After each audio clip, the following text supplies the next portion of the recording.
Bonjour, cette vidéo s'adresse plutôt à des élèves de première. C'est la question d'étudier le sens de variation dans un cas assez simple, lorsque UN est une suite définie par UN est égal à f de n, où f est tout simplement une fonction usuelle, une fonction dont on connaît le sens de variation. Alors l'énoncé de l'exercice est le suivant, donc vous avez 4 suites définies à chaque fois par une relation entre UN et le nombre n.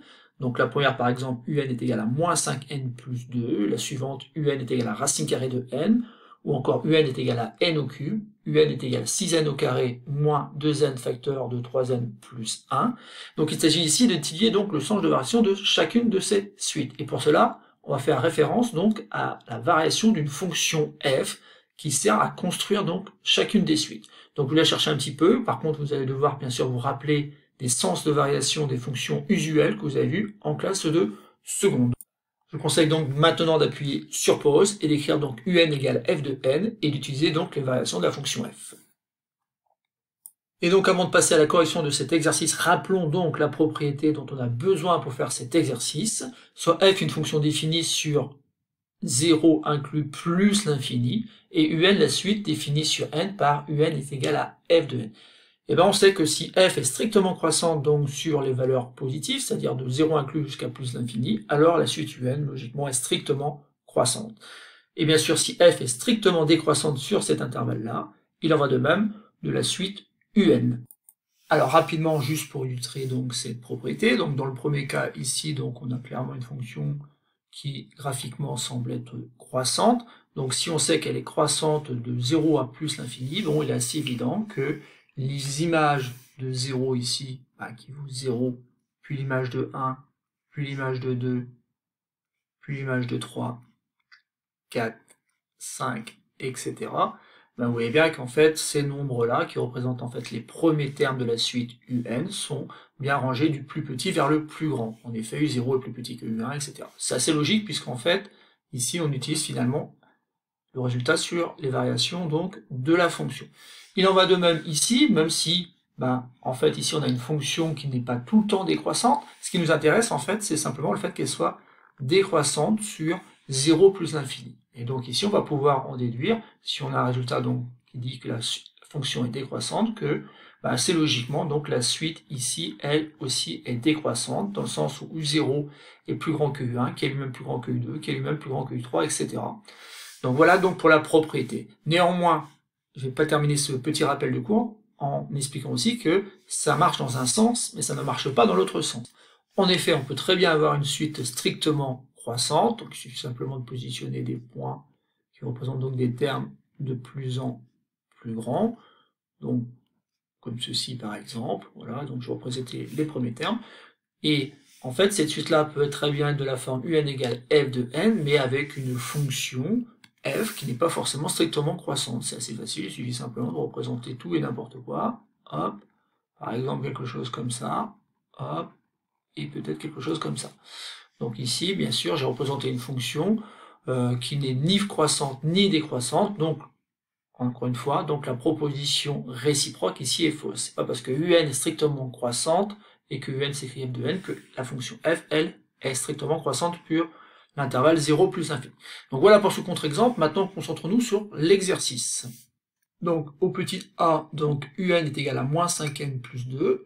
Donc on peut dire que UN en fait est égal à f de n avec une fonction qui à x va faire correspondre tout simplement moins 5x plus 2. Sauf que là, on reconnaît une fonction qui est une fonction affine, et dont le coefficient ici, a, est égal à moins 5 dans l'expression ax plus b.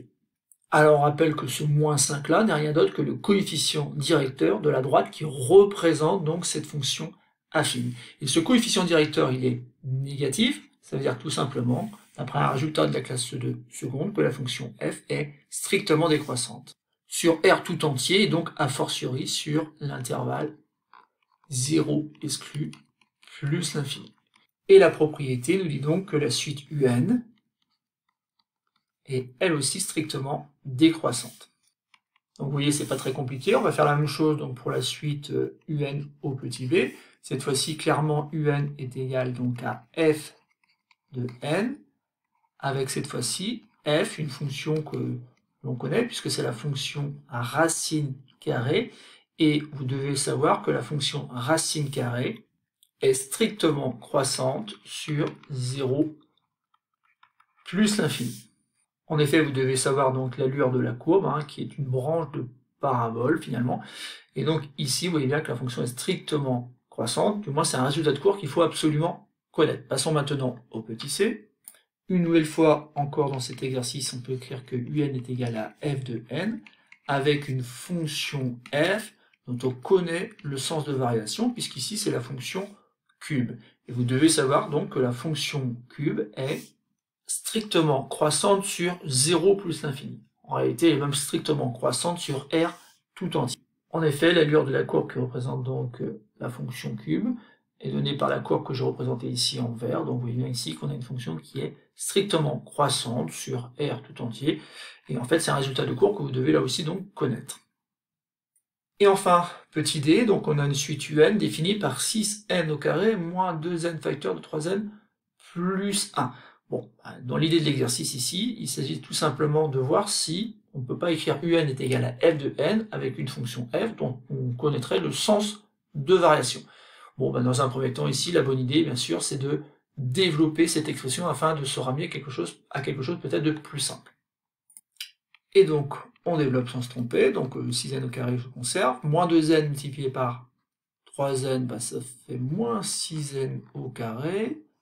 Ah, ça c'est pas inintéressant, parce que ça va faire disparaître ces deux termes-là, et j'oublie pas qu'il reste encore moins 2n. Bon, finalement, notre suite un est donnée par la relation un égale moins 2n. Donc là, on reconnaît donc une expression d'une fonction f, définie par un x, on fait correspondre moins 2x, donc c'est une fonction linéaire avec un coefficient ici qui est inférieur strictement à 0, ça veut dire que la fonction f est strictement décroissante sur R tout entier, et a fortiori donc sur l'intervalle 0 plus l'infini. On en déduit donc que la suite un est strictement décroissante. Donc c'est tout pour cette petite vidéo. Donc on a étudié 4 suites, à chaque fois en mettant en évidence une relation un est égale à f de n, où f était une fonction usuelle dont on connaît donc le sens de variation, mais attention, dans beaucoup de cas de figure, ça ne sera pas possible. Donc il va falloir connaître aussi d'autres façons d'étudier le sens de variation d'une suite. Et pour cela, donc, il faudra regarder 2 autres petites vidéos.